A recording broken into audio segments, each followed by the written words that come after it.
So, hi, good evening. Welcome to நம்ம வெற்றி IAS academy. So இன்னைக்கு என்ன கிளாஸ் பார்க்க போறோம் அப்படின்னா ஒரு ரிவிஷன்ஸ் கிளாஸ் தான். ஸோ குரூப் 4க்கான எக்கனாமிக்ஸ் ரிவிஷன்ஸ் கிளாஸஸ் பார்க்க போறோம். ரொம்ப கான்செப்டா என்ன மாதிரி எக்ஸாம்ல கேட்கறாங்க அப்படிங்கிற ஓவர் வியூ தான் நம்மளோட டிஸ்கஷன்ஸ் இருக்க போகுது. நம்ம இப்போ என்ன பார்க்க போறோம் அப்படின்னா 5-year பிளான். ஓகேங்களா? ஸோ 5-year பிளான் அண்ட் நிதி ஆயோக் அப்படிங்கிறது எப்படி ஃபங்க்ஷன் ஆச்சு அப்படிங்கிறது தான். அதுக்கு முன்னாடி சில திட்டங்கள் அப்படிங்கிறது இந்த 5-year பிளானுக்கு முன்னாடி சில திட்டங்கள் அப்படிங்கிறது வந்து போடப்பட்டிருக்கும். ஸோ என்னன்னா 5-year பிளான் அப்படிங்கிறது நமக்கு ஐஎன்எம்க்கு முன்னாடி நம்ம கான்ஸ்டிடியூஷன் எழுதுக்கு முன்னாடி எக்கனாமிக்கலா நாங்க டெவலப் பண்ணோம் அப்படிங்கிற ஒரு சஜஷன் படி போட்டதுக்கு அப்புறம் தான் நமக்கு வந்து 5-year பிளான் அப்படிங்கிறது கொண்டு வரப்பட்டது. ஸோ இந்த 5-year பிளான் எங்க இருந்து எடுக்கப்பட்டது அப்படின்னு பாத்தீங்கன்னா ரஷ்யா ஃபாலோ பண்ணி தான் இந்த 5-year பிளான் அப்படிங்கிறது கொண்டு வந்துருப்பட்டது. ஸோ இந்த 5-year பிளான்ல என்ன நம்ம வந்து ஃபுல்லா விளக்கணும் அப்படின்னா ஒவ்வொரு அது 5 year 5 வருஷத்துக்கு ஸோ குறிப்பிட்ட பீரியடுக்கு வந்து அந்த 5-year பிளான் வந்து இருக்கும். அதுக்கு அந்த 5 yearக்கு அப்புறம் தான் அது டெவலப் ஆச்சா இல்லையா அப்படின்ற விஷயமே நமக்கு தெரியும். ஸோ இதான் இந்த 5-year பிளான் அப்படிங்கறத ஒரு ஃபர்ஸ்ட் இது பண்ணாங்க. ஓகேங்களா? அதுக்கு முன்னாடி சில பேர் வந்து கொஞ்ச நாள் வந்து அதை ஆர்கனைஸ் பண்ணியிருப்பாங்க. ஸோ விஸ்வேஸ்வர் ஐயா அப்படிங்கிறவங்க 1934ல வந்து ஒரு பிளான் கொண்டு வந்திருப்பாங்க. அடுத்து பாத்தீங்கன்னா திட்டக்குழு அப்படிங்கிறது அதாவது நேஷனல் பிளானிங் கமிஷன்ஸ் அப்படிங்கிறது 1938ல கொண்டு வந்திருப்பாங்க. அடுத்து பம்பாய் திட்டம் அப்படிங்கிறது பம்பாய் திட்டம் 1944 அண்ட் காந்திய திட்டம் காந்தியன் பிளான் சொல்லுவாங்க 1944ல ஸ்ரீமன் இவங்கெல்லாம் சில ரெக்கமெண்டேஷன்ஸ் இந்த திட்டம் நல்லா இருக்கும் அப்படின்ற சஜஷன்ஸ் படி கொடுத்திருப்பாங்க. அந்த 5-year பிளானுக்கு முன்னாடி சில திட்டங்கள் இருந்தது. இதுல இருந்து கொஞ்சம் டெவலப் பண்ணி தான் ஒவ்வொரு 5-year பிளானையும் கொண்டு வந்திருப்பாங்க. ஏன் இது கொண்டு வந்தாங்க அப்படின்னா சோ நம்மளோட இந்தியன் எக்கனாமி இந்தியாவில சில பகுதிகள் என்ன இருக்கு என்ன வளங்கள் இல்ல நம்ம கிட்ட என்ன இருக்குன்னே தெரியாதனால குட்டி குட்டி பிளான் அங்கங்க போடப்பட்டு அதை வந்து எக்ஸ்டாப்ளிஷ் பண்ணிருப்பாங்க. ஓகேயா? அடுத்து மக்கள் திட்டம் அப்படிங்கிறது 1945ல யாரு கொண்டு வந்தாங்க? இந்த கொஸ்டின்ஸ் வந்து மேட்ச் த ஃபாலோவிங்ஸ்ல கேட்டுருவாங்க. 1945ல எம்.என். ராய் அவர்கள் கொண்டு வந்திருக்காங்க. அடுத்து பாத்தீங்கன்னா சர்வோதயா திட்டம் அப்படிங்கிறது 1915ல ஜெயபிரகாஷ் நாராயண் அவர்கள். சோ இது வந்து ஒவ்வொன்றுமே வந்து 5-year பிளான்ல ரிஃப்ளெக்ட் ஆகும். எப்படின்னா அவங்க வந்து சில பர்டிகுலர் ஒரு ப்ரோக்ராம் பண்ணி ஓகே இது நல்லா இருக்கு இதுக்கு டெவலப் பண்ணி கொடுங்க இதுக்கு எங்களுக்கு வந்து எக்ஸ்டாப்ளிஷ் பண்ணி கொடுங்க அப்படிங்கிற ஒரு சஜஷன் மாதிரி கொண்டு வந்துட்டு ஆஃப்டர் 5-year பிளான்ல எல்லாமே இம்ப்ளிமெண்ட் பண்ணியிருப்பாங்க.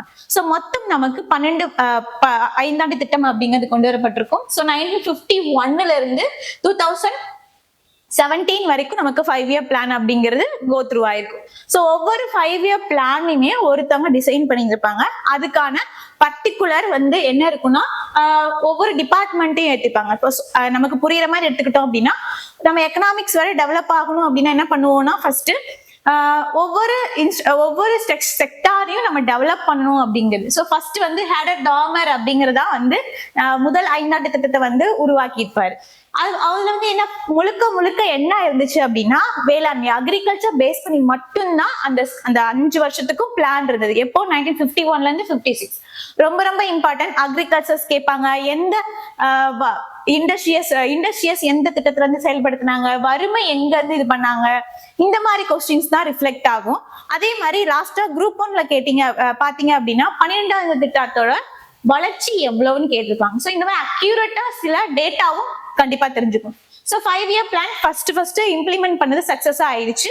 செகண்ட் பாத்தீங்க அப்படின்னா மகளர் நோபிஸ் பிசி மகளர் நோபிஸ் அப்படின்னு சொல்லுவாங்க. ஸோ அவங்க ஃபுல்லா வந்து இண்டஸ்ட்ரியஸ்க்காக ஓகே. ஸோ ஃபர்ஸ்ட் அக்ரிகல்ச்சர்ஸ் அந்த இண்டஸ்ட்ரியஸ்க்கு அடுத்த 5 வருஷத்துக்கு பிளான் பண்றாங்க. அதுக்கப்புறம் என்ன ஆகுதுன்னா ஒரு ஹாலிடே அதாவது ஹாலிடே கிடையாது ஒரு வார்னால அது ஸ்டாப் ஆகுது. ஸோ செகண்ட் 5-year பிளானுக்கு அப்புறம் ஒரு ஸ்டாப் ஆகுது. பிளான் ஹாலிடேஸ் அப்படிங்கிறது 2 வார் வந்து நடந்தனால அதை ஸ்டாப் பண்ணியிருப்பாங்க. ஸோ 3வது ஐந்தாண்டு திட்டம் வந்து 61 to 66 அது வந்து டிராபேக் நின்றும். ஓகேங்களா? ஸோ நெக்ஸ்ட் பாத்தீங்க அப்படின்னா 69 to 79. ஸோ இந்த வார பேஸ் பண்ணி எப்பவுமே வந்து ஒரு வார் நடந்துச்சு அப்படின்னா அதுக்கப்புறம் பேஸ் பண்ணி அதுல என்ன நிறை குறைகள் அப்படிங்கிற ஃபார்முலா கிரியேட் பண்ணி தான் இந்த கார்கிட் ஃபார்முலா அப்படிங்கறத கிரியேட் பண்ணிருப்பாங்க. ஓகேங்களா? ஸோ நெக்ஸ்ட் இதனால என்ன நடக்கும் அப்படின்னா பாவர்ட்டி வறுமை ஏற்படும். ஓகேங்களா? ஸோ வறுமை ஏற்படுறதுனால என்ன ஆகும்னா அடுத்த 5-year பிளான்ல ஓகே 74 and 78ல பாவர்ட்டி அப்படிங்கிற ஒரு ஸ்லோகன் முன்னாடி சொல்லியிருப்பாங்க. இப்போ 1 2 3 4 5 5ல பாவர்ட்டி அப்படின்ற ஸ்லோகன் யூஸ் பண்ணிருப்பாங்க. ஸோ 6ல பாவர்ட்டிக்கான அஃபர்மேஷன்ஸ் எப்படி கொண்டு வரணும் அப்படிங்கிற திட்டத்தை செயல்படுத்திருப்பாங்க. ஸோ இதுதான் அந்த டிஃபரன்சியேஷன்ஸ். ஓகேங்களா? அதே மாதிரி பாத்தீங்கன்னா இதுக்கு இடையில ரோலிங் பிளான் அப்படிங்கிற அதுவுமே சில காரணங்களால ஃபுல்லா இது பண்ண முடியாது.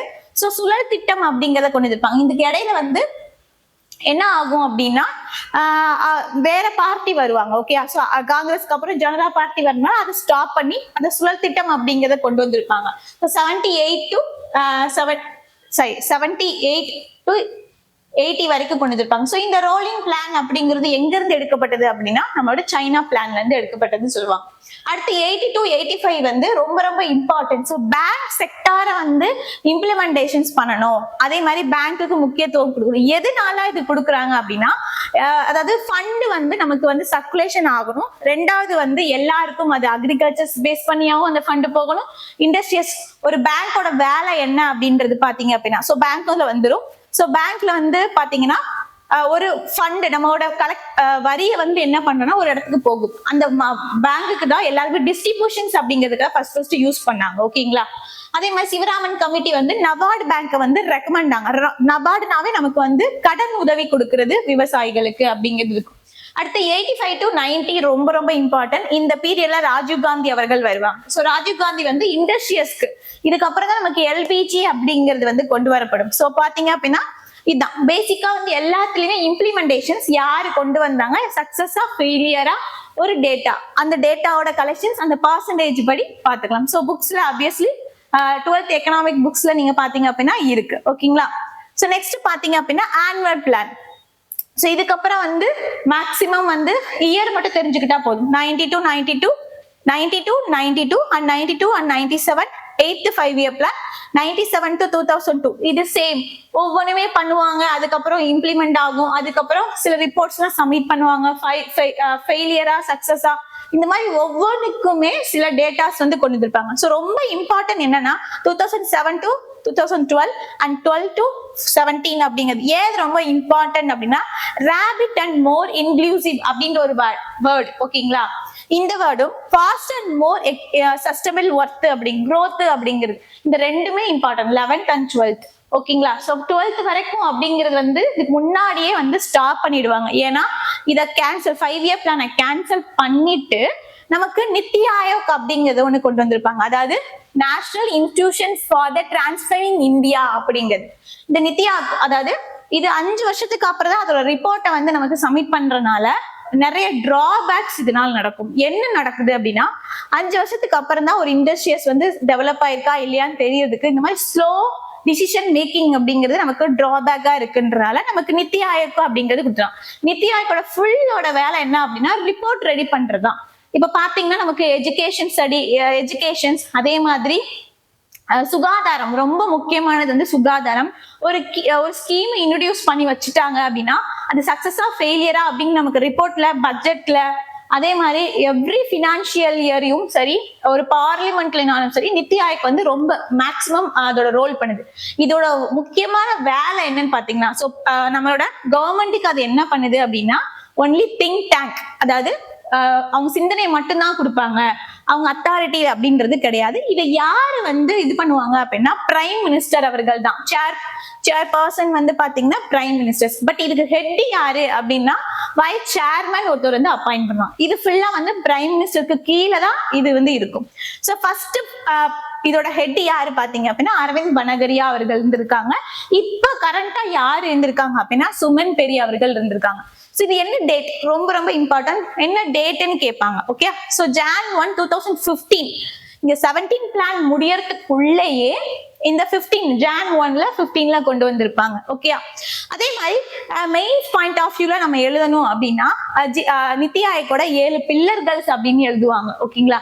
ஸோ அந்த பில்லர்ஸ் வந்து எதுக்காக அப்படின்னா இப்போ ஒரு ஸ்டேட் இருக்கு, அங்க எல்லா ஈக்குவாலிட்டி ஃபாலோ பண்றாங்களா, மக்களுக்கு எல்லா வெல்ஃபேரும் கிடைக்குதா, அவங்களோட எஜுகேஷன்ஸ் எப்படி இருக்கு, இந்த மாதிரி அந்த ஒரு பிளானிங் ஒரு 7 பில்லர்னு வச்சு அதை நமக்கு வந்து கொடுக்குறாங்க. ஓகேங்களா? அதே மாதிரி அதுக்கு கீழே வந்து என்னென்ன மிஷின்ஸ் எக்ஸாம்பிள்ஸ் தான் நான் சொல்றேன். அடல் இனோவேஷன் மிஷன்ஸ், அதே மாதிரி சதக் ப்ராஜெக்ட், அடுத்து வந்து இந்த மாதிரி மிஷன்ஸ் எல்லாம் வந்து இதுக்கு கீழே அப்ஜெக்டிவா வந்து ரிப்போர்ட்ஸ் தயார் பண்றாங்க அப்படிங்கிறது. மேக்சிமம் பாத்தீங்க அப்படின்னா எஜுகேஷன்ஸ் அண்ட் மெடிசன்ஸ்ல சுகாதாரத்துக்கான ரிப்போர்ட்ஸ் எல்லாம் வந்து நமக்கு கொடுக்குறாங்க. இது எல்லாமே நித்தி ஆயோக்கோட இது. ஸோ நெக்ஸ்ட் ஜிஎஸ்டி பேங்க்னு சொல்லிடலாம். ஓகே, ஸோ பேங்க் அதுக்கப்புறம் ஜிஎஸ்டிக்கு வருவோம். ஸோ பேங்க் வந்து மேக்ஸிமம் இந்த கேள்விகள்லாம் கேட்கல. நபார்டை பத்தி அதிகமா கேட்கறாங்க. எப்போ நேஷனலைஸ் ஆனது, 1949ல நேஷனலைஸ் ஆயிடுச்சுன்னு பார்த்திருக்கோம். அதே மாதிரி இப்போ மெர்ஜ் பண்ணது, இந்த மாதிரி இது ஓல்டு, ரொம்ப இதுக்கு முன்னாடி கேட்டிருக்காங்க. ரீசெண்டா நபார்டை பத்தி கேட்கிறாங்க.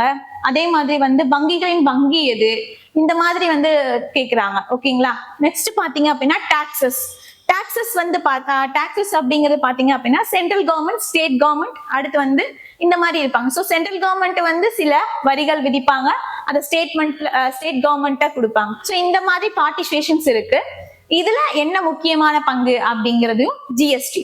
ஸோ முன்னாடி வந்து டைரக்ட் டாக்ஸ், இன்டைரக்ட் டாக்ஸ் அப்படிங்கிறது, இந்த மொத்த டாக்ஸஸுமே என்ன பண்ணிட்டாங்க, ஜிஎஸ்டிக்குள்ள வச்சுட்டாங்க. ஸோ ஜிஎஸ்டி அதாவது டைரக்டாவும் கட்டிட்டு இருந்தோம், இன்டைரக்டா இந்த மாதிரி மொத்தமா உள்ள வச்சுட்டாங்க. இப்ப யார் ஜிஎஸ்டியை வசூல் பண்ணுவாங்க அப்படின்ற கேள்விகள் இருக்குன்னு வச்சுக்கோங்களேன். ஸோ வரிகளை விதிக்கிறது யாரு, வரிகளை போடுறது யார்? ஸோ சென்டரும் பார்க்கும், ஸ்டேட்டும் பார்க்கும், உள்ளாட்சி அரசாங்கங்களும் பார்க்கும். ஸோ மூணுமே கலெக்ட் பண்ணிப்பாங்க. ஓகேங்களா. ஸோ அந்தந்த ப்ரொவிஷன்ஸ் அந்தந்த செட் ஆஃப்ல வந்து அவங்க பண்ணிப்பாங்க. ஸோ ஜிஎஸ்டி பத்தி நம்ம அடுத்து பார்க்கலாம். ஓகே.